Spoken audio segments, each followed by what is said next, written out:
परमेश्वर का थान पोथी, परमेश्वर का थान। वाहिगुरु जी का खालसा, वाहिगुरु जी की फतेह। जुगो जुगे अटल, चवर छतर तख्त दे मालक।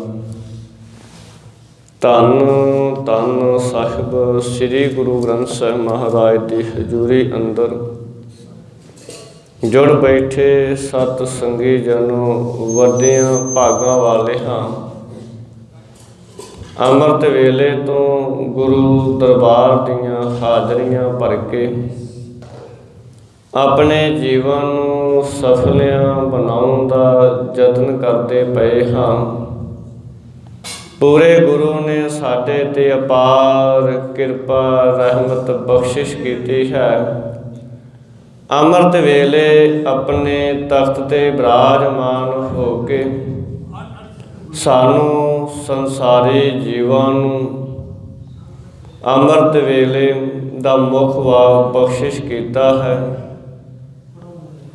राग सोरठ बाणी भगत रविदास जी की राग सोरठ है। जिहड़ा शब्द है भगत रविदास जी के मुख तो उच्चारण होया है। एक ओंकार सतगुर प्रसाद आरंभ दे विच मंगलाचरण उच्चारण किया होया है। भगत रविदास जी आखदे हन कि परमात्मा एक है अते उसनूं गुरु की किरपा दे नाल प्राप्त किया जा सकता है।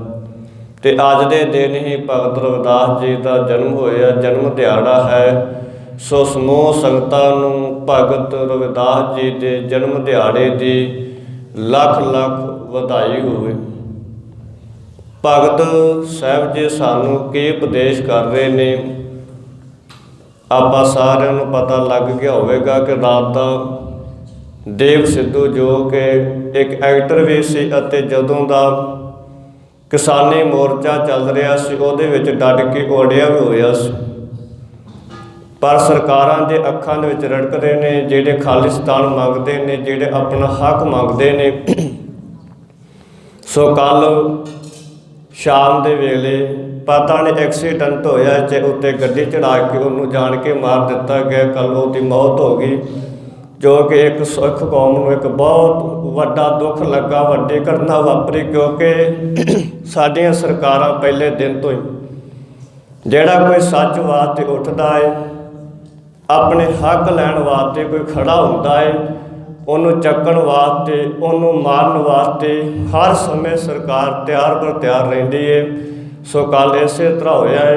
गुरु साहिब जी विछड़ी हुई रूह नूं अपने चरणों दे विच निवास बख्शण ते गुरु भगत रविदास जी साडे ते किरपा कर रहे ने।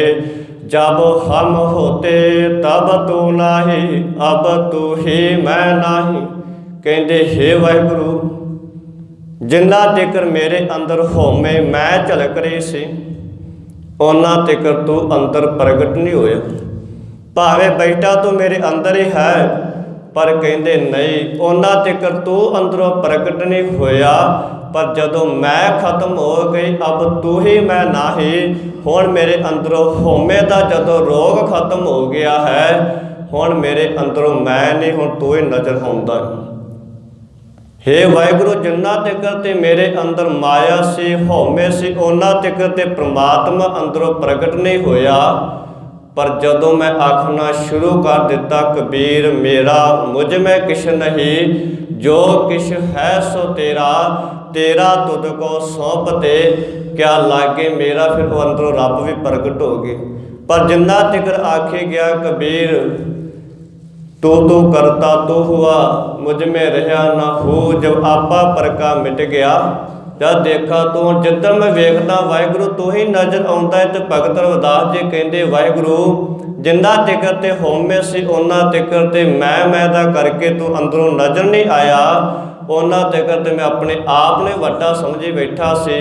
पर हुण जदों होमे खत्म होए तो तू अंदरों प्रगट होया है। अनल अगम जैसे लहर में उदत, जल केवल जल माही। हे वाहिगुरू जी, ਜਿਸ ਤਰ੍ਹਾਂ ਸਮੁੰਦਰ ਦੇ ਵਿੱਚੋਂ ਬੜੀਆਂ ਛਲਾਂ ਉੱਠਦੀਆਂ ਨੇ ਤੇ ਬੜੀਆਂ ਸੋਹਣੀਆਂ ਸੋਹਣੀਆਂ ਲੱਗਦੀਆਂ ਨੇ ਜਦੋਂ ਤਾਹ ਨੂੰ ਨਿਕਲਦੀਆਂ ਨੇ, ਪਰ ਕਹਿੰਦੇ ਫਿਰ ਉਸੇ ਸਮੁੰਦਰ ਦੇ ਵਿੱਚ ਸਮਾ ਜਾਂਦੀਆਂ ਨੇ, ਉਸ ਪਾਣੀ ਦੇ ਵਿੱਚ ਸਮਾ ਜਾਂਦੀਆਂ ਹਨ। ਕਹਿੰਦੇ ਹੇ ਵਾਹਿਗੁਰੂ, ਇਸੇ ਤਰ੍ਹਾਂ ਹੀ ਇਹ ਹਰੇਕ ਜਿਹੜੇ ਜੀਵ ਨੇ ਇਹ ਬਾਹਰ ਉੱਠਦੇ ਤੇ ਹਨ, ਪਰ ਫਿਰ ਤੇਰੇ ਵਿੱਚ ਹੀ ਸਮਾ ਜਾਂਦੇ ਨੇ। ਤੇ ਗੁਰੂ ਗੋਬਿੰਦ ਸਿੰਘ ਮਹਾਰਾਜ ਦੀ ਜਦੋਂ ਅਸੀਂ ਅਕਾਲ ਉਸਤਤ ਬਾਣੀ ਪੜ੍ਹਦੇ ਆ ਤੇ ਗੁਰੂ ਸਾਹਿਬ ਜੀ ਆਪਣੀ ਬਾਣੀ ਦੇ ਅੰਦਰ ਫਰਮਾਉਂਦੇ ਨੇ, ਜੈਸੇ ਏਕ ਆਗ ਤੇ ਕੁਨੁਕਾ ਕੋਟ ਆਗ ਉਠੇ ਨਿਆਰੇ ਨਿਆਰੇ ਹੋ ਗਏ ਫਿਰ ਆਗ ਮੈਂ ਮਿਲਾਹੇਂਗੇ। ਕਹਿੰਦੇ ਜਿਵੇਂ ਅੱਗ ਬਲਦੀ ਹੋਵੇ ਨਾ, ਉਦਾਹਰਨਾਂ ਦੇ ਕੇ ਗੁਰੂ ਗੋਬਿੰਦ ਸਿੰਘ ਮਹਾਰਾਜ ਨੇ ਸਮਝਾਇਆ। ਕਹਿੰਦੇ ਅੱਗ ਬਲਦੀ ਹੋਵੇ ਤੇ ਉਹਦੇ ਵਿੱਚੋਂ ਬੜੀਆਂ ਲਾਟਾਂ ਨਿਕਲਦੀਆਂ ਨੇ, ਬੜੀਆਂ ਸੋਹਣੀਆਂ ਨਿਕਲਦੀਆਂ ਨੇ, ਕਈ ਤਰ੍ਹਾਂ ਦੀਆਂ ਚੰਗਿਆੜੀਆਂ ਨਿਕਲਦੀਆਂ ਨੇ, ਪਰ ਜਦੋਂ ਉਹ ਅੱਗ ਠੰਡੀ ਪੈ ਜਾਂਦੀ ਹੈ, ਘਟ ਜਾਂਦੀ, ਉਹ ਚੰਗਿਆੜੀਆਂ ਨਿਕਲਣੋਂ ਖਤਮ ਹੋ ਜਾਂਦੀਆਂ ਹਨ, ਫਿਰ ਉਸੇ ਅੱਗ ਦੇ ਵਿੱਚ ਸਮਾ ਜਾਂਦੀਆਂ ਨੇ। ਜੈਸੇ ਏਕ ਧੂਰ ਤੇ ਅਨੇਕ ਧੂਰ ਪੁਰਤ ਹੈ, ਧੂਰ ਕੇ ਗੁਣੋਂ ਕਾ ਫਿਰ ਧੂਰ ਹੀ ਸਮਾਹੇਂਗੇ। ਕਹਿੰਦੇ ਹੇ ਵਾਹਿਗੁਰੂ, ਜਿਵੇਂ ਹਨੇਰੀ ਆਉਂਦੀ ਹੋਵੇ ਤੇ ਘੱਟਾ ਉੱਡ ਕੇ ਧੂੜ ਦੇ ਕਣਕੇ ਉੱਡ ਕੇ ਬੜੇ ਤਾਹ ਨੂੰ ਜਾਂਦੇ ਨੇ, ਪਰ ਜਦੋਂ ਅੱਗ ਰੁਕ ਜਾਵੇ, ਉਹ ਫਿਰ ਜਦੋਂ ਹਵਾ ਰੁਕ ਜਾਂਦੀ ਹੈ, ਫਿਰ ਉਸੇ ਧਰਤੀ ਦੇ ਆਣ ਕੇ ਨਿੱਕੇ ਨਿੱਕੇ ਕਣਕੇ ਥੱਲੇ ਡਿੱਗ ਪੈਂਦੇ ਹਨ, ਉਸੇ ਮਿੱਟੀ ਦੇ ਵਿੱਚ ਫਿਰ ਸਮਾ ਜਾਂਦੇ ਹਨ। जैसे एक नाते तरंग कोड उपजत है, पान के तरंग सबे पानी कहाएंगे। गुरु साहब जी आखते ने, वेखो कहते जिस तरह ਸਮੁੰਦਰ ਦੇ ਵਿੱਚੋਂ ਕਿੰਨੀਆਂ ਲਹਿਰਾਂ ਨਿਕਲਦੀਆਂ ਨੇ, ਕਿਸ ਤਰ੍ਹਾਂ ਪਾਣੀ ਤਾਂ ਨੂੰ ਛਾਲਾਂ ਮਾਰਦਾ ਹੈ, ਪਰ ਕਹਿੰਦੇ ਥੋੜ੍ਹੇ ਸਮੇਂ ਬਾਅਦ ਤੇ ਹੁੰਦਾ, ਜਦੋਂ ਕੋਈ ਹਾੜ ਆਉਂਦਾ, ਛਲਾਂ ਆਉਂਦੀਆਂ ਨੇ, ਬੜਾ ਬਾਹਰ ਨੂੰ ਨਿਕਲਦਾ ਪਾਣੀ ਸਮੁੰਦਰ ਦੇ ਵਿੱਚੋਂ। ਜਦੋਂ ਪਾਣੀ ਪਿੱਛੋਂ ਕੱਢ ਜਾਂਦਾ ਉੱਥੇ ਤਾਂ ਉੱਥੇ ਹੀ ਰੁਕ ਜਾਂਦਾ, ਸਮਾ ਜਾਂਦਾ। ਕਹਿੰਦੇ ਇਸੇ ਤਰ੍ਹਾਂ ਤੈਸੇ ਵਿਸ਼ਵ ਰੂਪ ਤੇ ਬੋਧ ਬੋਧ ਪ੍ਰਗਟ ਹੋਏ, ਤਾਹੀ ਤੇ ਉਪਜ ਸਭ ਤਾਹੀ ਮੈਂ ਸਮਾਏਂਗੇ। ਕਹਿੰਦੇ ਇਸੇ ਤਰ੍ਹਾਂ ਸੰਸਾਰ ਦੇ ਵਿੱਚ ਪਤਾ ਨਹੀਂ ਕਿੰਨੇ ਕੁ ਜੀਵ ਰੂਪ ਹਨ, ਕਿੰਨੇ ਕੁ ਤੇਰੇ ਰੂਪ ਨੇ, ਪਰ ਕਹਿੰਦੇ ਹੇ ਵਾਹਿਗੁਰੂ, ਇਹ ਸਾਰੇ ਇੱਕ ਦਿਨ ਤੇਰੇ ਵਿੱਚ ਹੀ ਸਮਾ ਜਾਣੇ ਨੇ, ਸਾਰੇ ਇੱਕ ਦਿਨ ਤੇਰੇ ਵਿੱਚ ਹੀ ਇਹਨਾਂ ਨੇ ਮਿਲ ਜਾਣਾ ਹੈ। ਕਿਉਂਕਿ ਸੰਸਾਰ ਤੇ ਜਿਹੜਾ ਵੀ ਆਇਆ ਹੈ ਉਹਨੇ ਇੱਕ ਦਿਨ ਮਿੱਟੀ ਬਣ ਜਾਣਾ ਹੈ। ਜਿੱਦਣ ਅਖੀਰਲੇ ਸਵਾਸ ਹੋਏ ਤੇ ਭਗਤ ਰਵਿਦਾਸ ਜੀ ਕਹਿੰਦੇ, ਅਨਲ ਅਗੰਮ ਜੈਸੇ ਲਹਿਰ ਮੈਂ ਉਦਤ, ਜਲ ਕੇਵਲ ਜਲ ਮਾਏ। ਕਿਵੇਂ ਪਾਣੀ ਦੇ ਵਿੱਚ ਪਾਣੀ ਸਮਾ ਜਾਂਦਾ ਹੈ, ਕਹਿੰਦੇ ਇਸੇ ਤਰ੍ਹਾਂ ਹੇ ਜੀਵ ਤੂੰ ਮੈਂ ਨਾ ਕਰਿਆ ਕਰ, ਹਉਮੈ ਦੇ ਵਿੱਚ ਨਾ ਫਸਿਆ ਕਰ, ਤੂੰ ਵੀ ਉਸ ਮਿੱਟੀ ਉਸ ਪਾਣੀ ਦੇ ਵਾਂਗ ਵਿੱਚ ਹੀ ਇਸਦੇ ਸਮਾ ਜਾਣਾ ਹੈ। ਮਾਧਵੇ ਕਿਆ ਕਹੀਏ ਭਰਮ ਐਸਾ, ਹੇ ਵਾਹਿਗੁਰੂ ਅਸੀਂ ਤੇ ਭਰਮ ਭੁਲੇਖਿਆਂ ਦੇ ਵਿੱਚ ਪਏ ਹੋਏ ਹਾਂ। ਅਸੀਂ ਤੇ ਰੱਬ ਨੂੰ ਵੱਖ ਸਮਝ ਕੇ ਬੈਠੇ ਸੀ, ਧਰਤੀ ਵੱਖ ਹੈ ਤੇ ਰੱਬ ਵੱਖ ਹੈ, ਪਰ ਕਹਿੰਦੇ ਭਰਮ ਕਰਕੇ ਸਾਨੂੰ ਸਮਝ ਨਹੀਂ ਸੀ ਆ ਰਹੀ, ਭਰਮ ਕਰਕੇ ਸਾਨੂੰ ਸਾਰਾ ਕੁਝ ਭੁੱਲਿਆ ਹੋਇਆ ਸੀ ਕਿ ਰੱਬ ਵੱਖ ਹੈ ਅਤੇ ਧਰਤੀ ਵੱਖ ਹੈ। ਪਰ ਕਹਿੰਦੇ ਨਹੀਂ, ਜਦੋਂ ਅੰਦਰੋਂ ਭਰਮ ਦੂਰ ਹੋਇਆ ਤੇ ਪਤਾ ਲੱਗਾ। ਭਰਮ ਭੁਲੇਖੇ ਦੇ ਵਿੱਚ ਅਸੀਂ ਕਈ ਵਾਰ ਬੜਾ ਕੁਝ ਕਰ ਦਿੰਦੇ, ਸਹੀ ਨੂੰ ਗਲਤ ਤੇ ਗਲਤ ਨੂੰ ਸਹੀ, ਪਰ ਗੁਰੂ ਸਾਹਿਬ ਜੀ ਕਹਿੰਦੇ ਹਨ, ਮਾਧਵੇ ਕਿਆ ਕਹੀਏ ਭਰਮ ਐਸਾ, ਜੈਸਾ ਮੰਨੀਏ ਹੋਏ ਨਾ ਤੈਸਾ। ਜੋ ਅਸੀਂ ਮੰਨ ਕੇ ਬੈਠੇ ਹਾਂ ਕਿ ਰੱਬ ਵੱਖ ਹੈ ਤੇ ਧਰਤੀ ਨਹੀਂ, ਕਹਿੰਦੇ ਇੱਕੋ ਹੀ ਪਰਮਾਤਮਾ ਦਾ ਬਣਾਇਆ ਹੋਇਆ ਹੀ ਸਾਰਾ ਕੁਝ। ਪਰਮਾਤਮਾ ਤੋਂ ਬਗੈਰ ਇਸ ਦੁਨੀਆ ਤੇ ਕੁਝ ਵੀ ਨਹੀਂ, ਉਸ ਪਰਮਾਤਮਾ ਦੇ ਹੁਕਮ ਦੇ ਅੰਦਰ ਇਹ ਸਾਰਾ ਕੁਝ ਹੈ। ਜੈਸਾ ਮੰਨੀਏ ਹੋਏ ਨਾ ਤੈਸਾ, ਜਿੱਦਾਂ ਜੀਵ ਸੋਚਦਾ ਉੱਦਾਂ ਨਹੀਂ ਹੁੰਦਾ। ਜੋ ਪਰਮਾਤਮਾ ਨੂੰ ਚੰਗਾ ਲੱਗਦਾ ਹੈ, ਜੋ ਪਰਮਾਤਮਾ ਨੂੰ ਭਾਉਂਦਾ ਹੈ, ਹੁੰਦਾ ਉਸੇ ਤਰ੍ਹਾਂ। ਜੋ ਉਸ ਪਰਮਾਤਮਾ ਨੇ ਬਣਾਇਆ ਹੋਇਆ ਹੈ, ਉਸ ਤੋਂ ਬਗੈਰ ਅਸੀਂ ਉਹਦੇ ਹੁਕਮ ਤੋਂ ਬਗੈਰ ਕੁਝ ਵੀ ਨਹੀਂ ਕਰ ਸਕਦੇ। ਅਸੀਂ ਗੱਡੀਆਂ ਕਈ ਵਾਰ ਬਿਲਡਿੰਗਾਂ ਖੜੀਆਂ ਕਰਦੇ, ਬੜਾ ਸਮਾਂ ਲੱਗ ਜਾਂਦਾ ਹੈ, ਪਰ ਜਦੋਂ ਰੱਬ ਦਾ ਹੁਕਮ ਆਉਂਦਾ ਹੈ, ਉਹ ਖੜੀਆਂ ਕੀਤੀਆਂ ਬਿਲਡਿੰਗਾਂ ਤੇ ਕਈ ਸਾਲ ਲੱਗ ਗਏ, ਇੱਕ ਸਕਿੰਟ ਦੇ ਵਿੱਚ ਮਿੱਟੀ ਬਣਾ ਦਿੰਦਾ ਹੈ, ਸਾਰਾ ਕੁਝ ਥੱਲੇ ਢੇਰੀ ਕਰ ਦਿੰਦਾ ਹੈ। ਕਈ ਵਾਰ ਇੰਨੇ ਹਾੜ ਆਉਂਦੇ ਨੇ ਤੇ ਉਹ ਸਾਰਾ ਕੁਝ ਹੀ ਰੋੜ ਕੇ ਲੈ ਜਾਂਦਾ, ਮਕਾਨ ਵਿੱਚ ਰੁੜੀ ਜਾ ਰਹੇ ਹੁੰਦੇ ਵੇਖਦੇ ਅਸੀਂ। ਗੁਰੂ ਸਾਹਿਬ ਜੀ ਕਹਿੰਦੇ ਹਨ, ਹੇ ਵਾਹਿਗੁਰੂ ਸਾਰਾ ਕੁਝ ਤੇਰੇ ਹੁਕਮ ਦੇ ਵਿੱਚ ਰਹਾਓ। ਨਰਪਤ ਏਕ ਸਿੰਘਾਸਣ ਸੋਇਆ, ਸੁਪਨੇ ਪਿਆ ਭਿਖਾਰੀ, ਹੁਣ ਭਗਤ ਰਵਿਦਾਸ ਜੀ ਉਦਾਹਰਨ ਦੇ ਕੇ ਸਮਝਾ ਰਹੇ ਨੇ। ਕਹਿੰਦੇ ਜਿਵੇਂ ਕੋਈ ਰਾਜਾ ਆਪਣੇ ਤਖਤ ਦੇ ਉੱਤੇ ਸੁੱਤਾ ਹੋਵੇ ਨਾ, ਤੇ ਨੀਂਦ ਦੇ ਵਿੱਚ ਉਹਨੂੰ ਸੁਪਨਾ ਆ ਜਾਵੇ, ਤੇ ਸੁਪਨੇ ਦੇ ਵਿੱਚ ਉਹ ਭਿਖਾਰੀ ਬਣ ਜਾਵੇ। ਭਿਖਾਰੀ ਬਣ ਕੇ ਦਰ ਦਰ ਤੇ ਮੰਗਦਾ ਫਿਰੇ, ਦਰ ਦਰ ਤੇ ਉਹ ਜਾ ਕੇ ਮੰਗ ਰਿਹਾ ਹੋਵੇ, ਲੋਕਾਂ ਦੇ ਬੂਹਿਆਂ 'ਤੇ ਖੜਾ ਹੋਵੇ। ਕਹਿੰਦੇ ਅਸ਼ਤ ਰਾਜ ਵਿਸ਼ੇ ਦੁਖ ਪਾਇਆ, ਸੋ ਗਤ ਪਈ ਹਮਾਰੇ। ਕਹਿੰਦੇ ਇਹੋ ਹੀ ਅਵਸਥਾ ਸਾਡੀ। ਜਿਵੇਂ ਇੱਕ ਰਾਜਾ ਸੁਪਨੇ ਦੇ ਵਿੱਚ ਭਿਖਾਰੀ ਬਣਿਆ ਫਿਰਦਾ ਹੈ, ਕਹਿੰਦੇ ਇਸੇ ਤਰ੍ਹਾਂ ਅਸੀਂ ਵੀ ਮਾਇਆ ਦੇ ਪਿੱਛੇ ਦੌੜਦੇ ਫਿਰਦੇ ਹਾਂ। ਜਦੋਂ ਦੁੱਖ ਲੱਗਦਾ ਫਿਰ ਅਸੀਂ ਭਿਖਾਰੀ ਵਾਲਾ ਹਾਲ ਹੋਇਆ ਹੁੰਦਾ। ਰਾਜਾ ਤੇ ਚੰਗਾ ਭਲਾ ਸੀ, ਪਰ ਸੁਪਨੇ ਦੇ ਵਿੱਚ ਭਿਖਾਰੀ ਹੈ। ਕਹਿੰਦੇ ਸਾਡੇ ਕੋਲ ਸਾਰਾ ਕੁਝ ਹੈ, ਪਰ ਫਿਰ ਵੀ ਦਰ ਦਰ ਤੇ ਮੰਗਦੇ ਫਿਰਦੇ, ਫਿਰ ਵੀ ਅਸੀਂ ਦਰ ਦਰ ਤੇ ਤੁਰੇ ਫਿਰਦੇ ਹਾਂ। ਪਰ ਭਗਤ ਰਵਿਦਾਸ ਜੀ ਕਹਿੰਦੇ ਨਹੀਂ ਭਲਿਆ, ਇੱਕ ਗੁਰੂ ਦੇ ਕੋਲ ਆਇਆ ਕਰ। ਰਾਜ ਭੁਜੰਗ ਪ੍ਰਸੰਗ ਜੈਸੇ ਹੈ, ਅਬ ਕਛ ਮਰਮ ਜਨਾਇਆ। ਹੁਣ ਉਦਾਹਰਨ ਦੇ ਕੇ ਸਮਝਾ ਰਹੇ ਨੇ। ਕਹਿੰਦੇ ਜਿਵੇਂ ਹਨੇਰੇ ਦੇ ਵਿੱਚ ਰੱਸੀ ਪਈ ਹੋਵੇ ਨਾ, ਤੋ ਰੱਸੀ ਸਾਨੂੰ ਕਈ ਵਾਰ ਸੱਪ ਦਾ ਰੂਪ ਨਜ਼ਰ ਆਉਣ ਲੱਗ ਪੈਂਦੀ। ਉਹ ਰੱਸੀ ਸਾਨੂੰ ਹਨੇਰੇ ਵਿੱਚ ਪਈ ਹੋਈ ਹੋਵੇ ਤਾਂ ਅਸੀਂ ਡਰ ਜਾਂਦੇ, ਸਾਹਮਣੇ ਸੱਪ ਪਿਆ ਹੈ, ਸਾਹਮਣੇ ਸੱਪ ਬੈਠਾ ਹੋਇਆ ਹੈ। ਰਾਜ ਭੁਜੰਗ ਪ੍ਰਸੰਗ ਜੈਸੇ ਹੈ, ਅਬ ਕਛ ਮਰਮ ਜਨਾਇਆ। ਪਰ ਕਹਿੰਦੇ ਜਦੋਂ ਚਾਨਣ ਹੋਇਆ, ਪਤਾ ਲੱਗਾ ਉਹ ਸੱਪ ਨਹੀਂ, ਉਹ ਤੇ ਰੱਸੀ ਸੀ।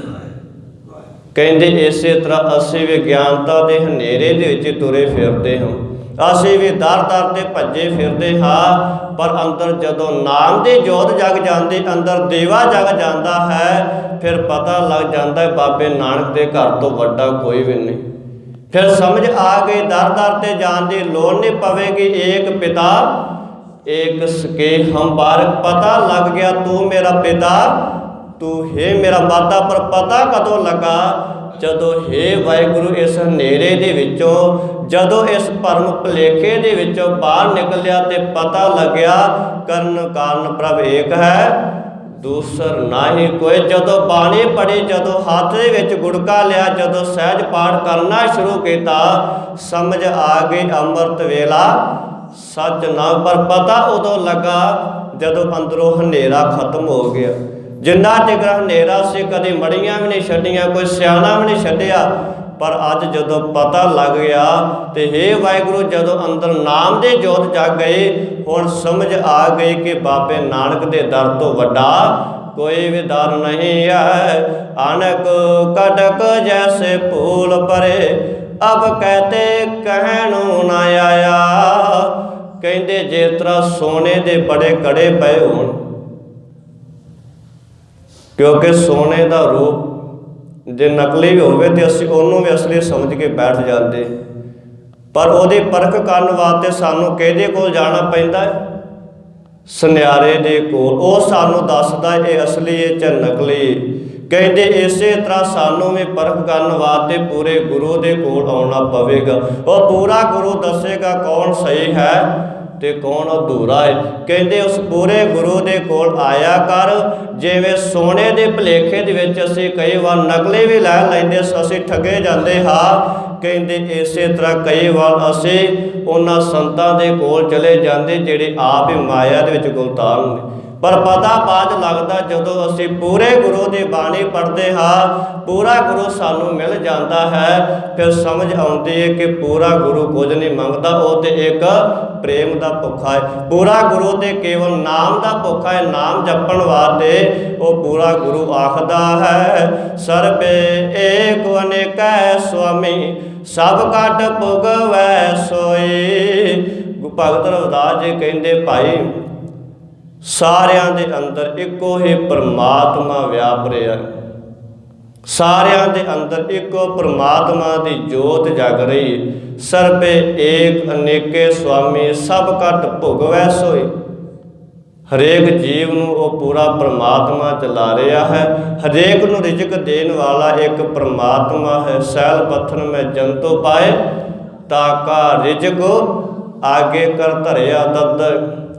ਗੁਰੂ ਸਾਹਿਬ ਜੀ ਆਖਦੇ ਨੇ ਭਾਈ ਉਹ ਪ੍ਰਮਾਤਮਾ ਇੱਕੋ ਹੈ ਜਿਹੜਾ ਸਾਰਿਆਂ ਦੇ ਅੰਦਰ ਵਿਆਪਕ ਹੈ। ਕਹਿ ਰਵਿਦਾਸ ਹਾਥ ਪੈ ਨਿਰਹਿ ਸਹਿਜੇ ਹੋਏ ਸੋ ਹੋਈ। ਭਗਤ ਰਵਿਦਾਸ ਜੀ ਆਖਦੇ ਨੇ ਉਹ ਪ੍ਰਮਾਤਮਾ ਸਾਡੇ ਇੰਨਾ ਨੇੜੇ ਹੈ, ਕਹਿੰਦੇ ਉਹਦੇ ਹੱਥ ਤੋਂ ਵੀ ਨੇੜੇ, ਸਭ ਤੋਂ ਨੇੜੇ ਮਨੁੱਖ ਦਾ ਹੱਥ ਹੈ। ਕੋਈ ਵੀ ਚੀਜ਼ ਚੱਕਣੀ ਹੋਵੇ ਨਾ ਖਾਣੀ ਹੋਵੇ ਤੇ ਮਨੁੱਖ ਆਪਣੇ ਹੱਥ ਦੇ ਨਾਲ ਚੱਕ ਕੇ ਆਪਣੇ ਮੂੰਹ ਦੇ ਵਿੱਚ ਪਾਉਂਦਾ ਹੈ।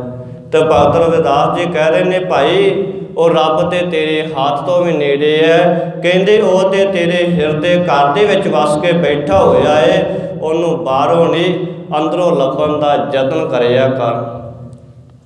ਅੱਜ ਦੇ ਦਿਨ ਹੀ ਭਗਤ ਰਵਿਦਾਸ ਜੀ ਦਾ ਜਨਮ ਹੋਇਆ। ਛੋਟੇ ਜਾਤ ਵਿੱਚ ਜਨਮ ਲਿਆ। ਉਹਨਾਂ ਦਾ ਕੰਮ ਸੀ ਡੰਗਰ ਢੋਣ ਦਾ, ਚਮਿਆਰ ਜਾਤ।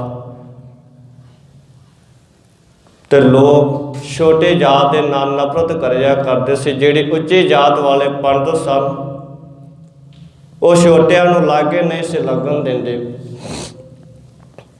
ਪਰ ਭਗਤ ਰਵਿਦਾਸ ਜੀ ਨੇ ਇਸ ਜਾਤ ਦੇ ਵਿੱਚ ਰਹਿੰਦੇ ਹੋਏ ਵੀ ਉਸ ਪੂਰੇ ਗੁਰੂ ਦੇ ਨਾਮ ਨੂੰ ਜਪ ਕੇ, ਜਿਹਨੂੰ ਕੋਈ ਵੇਖਣ ਵਾਸਤੇ, ਕੋਈ ਨੇੜੇ ਲਾਉਣ ਵਾਸਤੇ ਤਿਆਰ ਨਹੀਂ ਸੀ, ਕੋਈ ਬਾਂਹ ਫੜਨ ਵਾਸਤੇ ਤਿਆਰ ਨਹੀਂ ਸੀ ਹੁੰਦਾ। ਭਗਤ ਰਵਿਦਾਸ ਜੀ ਨੇ ਸੇਵਾ ਕਰਕੇ, ਬੰਦਗੀ ਕਰਕੇ ਉਹ ਦਰਜਾ ਪ੍ਰਾਪਤ ਕਰ ਲਿਆ ਜਿੱਥੇ ਸਾਰੇ ਹੀ ਅੱਜ ਦੁਨੀਆ ਝੁਕਦੀ। ਜਿਨ੍ਹਾਂ ਨੂੰ ਕੋਈ ਵੇਖਣ ਵਾਸਤੇ ਲੋਕ ਕਿਆ ਕਰਦੇ ਸੀ ਡੰਗਰ ਢੋਂਦਾ, ਛੋਟੇ ਜਾਤ ਦਾ ਹੈ, ਪਰ ਅੱਜ ਉਹ ਹੀ ਭਗਤ ਰਵਿਦਾਸ ਜੀ ਗੁਰੂ ਗ੍ਰੰਥ ਸਾਹਿਬ ਮਹਾਰਾਜ ਦੇ ਅੰਦਰ ਬੈਠੇ ਹੋਏ ਨੇ। ਜਿੱਥੇ ਅਸੀਂ 6 ਗੁਰੂਆਂ ਨੂੰ, 14 ਭਗਤਾਂ ਨੂੰ ਮੱਥਾ ਟੇਕਦੇ ਹਾਂ, ਉੱਥੇ 15ਵੇਂ ਭਗਤ ਰਵਿਦਾਸ ਜੀ ਇਸ ਬਾਣੀ ਦੇ ਅੰਦਰ ਸਵਾਇਮਾਨ ਨੇ। ਧੰਨ ਗੁਰੂ ਨਾਨਕ ਦੇਵ ਪਾਤਸ਼ਾਹ ਮਹਾਰਾਜ ਦੇ ਘਰੇ ਇਹ ਨਹੀਂ ਵੇਖਿਆ ਜਾਂਦਾ ਜਾਤ ਪਾਤ ਕੀ ਹੈ, ਉੱਥੇ ਤੇ ਇਹ ਵੇਖਿਆ ਜਾਂਦਾ ਹੈ ਕਿ ਨਾਮ ਕਿਹੜਾ ਜਪਦਾ। ਉੱਥੇ ਇਹ ਵੇਖਿਆ ਜਾਂਦਾ ਹੈ ਗੁਰੂ ਦੇ ਨਾਲ ਪ੍ਰੇਤ ਕਿੰਨੀ। ਤੇ ਭਗਤ ਰਵਿਦਾਸ ਜੀ ਦੇ 40 ਸ਼ਬਦ ਨੇ ਧੰਨ ਗੁਰੂ ਗ੍ਰੰਥ ਸਾਹਿਬ ਮਹਾਰਾਜ ਜੀ ਦੇ ਅੰਦਰ, ਜਿਨ੍ਹਾਂ ਸ਼ਬਦਾਂ ਦੇ ਵਿੱਚ ਉਹਨਾਂ ਨੇ ਬਾਰ-ਬਾਰ ਇਹੋ ਦੱਸਿਆ, ਰਵਿਦਾਸ ਜਪੇ ਰਾਮ ਨਾਮਾ ਮੋਹਿ ਜਮ ਸੋ ਨਹੀਂ ਕੰਮ। ਕਹਿੰਦੇ ਮੈਨੂੰ ਲੋਕਾਂ ਦੇ ਨਾਲ ਕੋਈ ਕੰਮ ਨਹੀਂ, ਮੈਨੂੰ ਜਮਾਂ ਦਾ ਡਰ ਨਹੀਂ, ਮੈਨੂੰ ਤਾਂ ਇੱਕੋ ਹੀ ਕੰਮ ਹੈ ਰੱਬ ਦਾ ਨਾਮ ਜਪਣਾ। ਕਹਿੰਦੇ ਦੂਜੇ ਦੁਨੀਆ ਦੀ ਮੈਂ ਪਰਵਾਹ ਨਹੀਂ ਕਰਦਾ, ਲੋਕ ਮੈਨੂੰ ਕੀ ਆਖਦੇ ਨੇ। ਲੋਕ ਭਾਵੇਂ ਮੈਨੂੰ ਆਖਦੇ ਨੇ ਡੰਗਰ ਢੋਂਦਾ ਹੈ, ਕਹਿੰਦੇ ਦੁਨੀਆ ਦੀ ਤੇ ਮੈਂ ਪਰਵਾਹ ਨਹੀਂ ਕਰਦਾ, ਮੈਂ ਤੇ ਪੂਰੇ ਗੁਰੂ ਦੇ ਨਾਮ ਨੂੰ ਜਪਦਾ ਹਾਂ, ਮੈਂ ਤੇ ਪੂਰੇ ਗੁਰੂ ਦੀ ਬਾਣੀ ਨੂੰ ਪੜ੍ਹਦਾ ਹਾਂ। ਜਿਸ ਪੂਰੇ ਗੁਰੂ ਦੀ ਬਾਣੀ ਪੜ੍ਹਿਆ ਇਸ ਸੰਸਾਰ ਤੋਂ ਪਾਰ ਉਤਾਰਾ ਹੋ ਜਾਂਦਾ ਹੈ। ਉਸ ਭਗਤ ਰਵਿਦਾਸ ਜੀ ਦਾ ਅੱਜ ਦੇ ਦਿਨ ਜਨਮ ਹੋਇਆ। ਇੱਕ ਵਾਰ ਫਿਰ ਸਮੂਹ ਸੰਗਤਾਂ ਨੂੰ ਭਗਤ ਰਵਿਦਾਸ ਜੀ ਦੇ ਜਨਮ ਦਿਹਾੜੇ ਦੀ ਲੱਖ ਲੱਖ ਵਧਾਈ ਹੋਵੇ। ਬਹੁਤ ਜਨਮ ਵਿਛਰੇ ਥੇ ਮਾਧੋ, ਇਹ ਜਨਮ ਤੁਮਾਰੇ ਲੇਖੇ। ਕਹਿ ਰਵਿਦਾਸ ਆਸ ਲਗ ਜੀਵੋ, ਚਿਰ ਭਇਓ ਦਰਸ਼ਨ ਦੇਖੇ। ਇਹ ਵੀ ਪੰਕਤੀ ਭਗਤ ਰਵਿਦਾਸ ਜੀ ਦੀ ਹੈ ਕਿ ਹੇ ਵਾਹਿਗੁਰੂ ਬਹੁਤ ਜਨਮਾਂ ਤੋਂ ਵਿਛੜੇ ਹੋਏ ਸੀ, ਪਰ ਤੇਰੀ ਕਿਰਪਾ ਹੋਈ ਤੇ ਤਾਂ ਤੇਰੇ ਨਾਮ ਦੇ ਨਾਲ ਜੁੜ ਕੇ ਮੈਂ ਵੀ ਉਸ ਪੂਰੇ ਕਾਲ ਪੁਰਖ ਨੂੰ ਪਾ ਲਿਆ ਜਿਹਨੂੰ ਪਾਉਣ ਵਾਸਤੇ ਸੰਸਾਰ ਤੇ ਆਇਆ ਸੀ। ਅਸੀਂ ਵੀ ਉਸ ਪੂਰੇ ਗੁਰੂ ਦੇ ਨਾਮ ਨੂੰ ਜਪਿਆ ਕਰੀਏ, ਪੂਰੇ ਗੁਰੂ ਦੇ ਨਾਮ ਦੇ ਨਾਲ ਜੁੜਿਆ ਕਰੀਏ।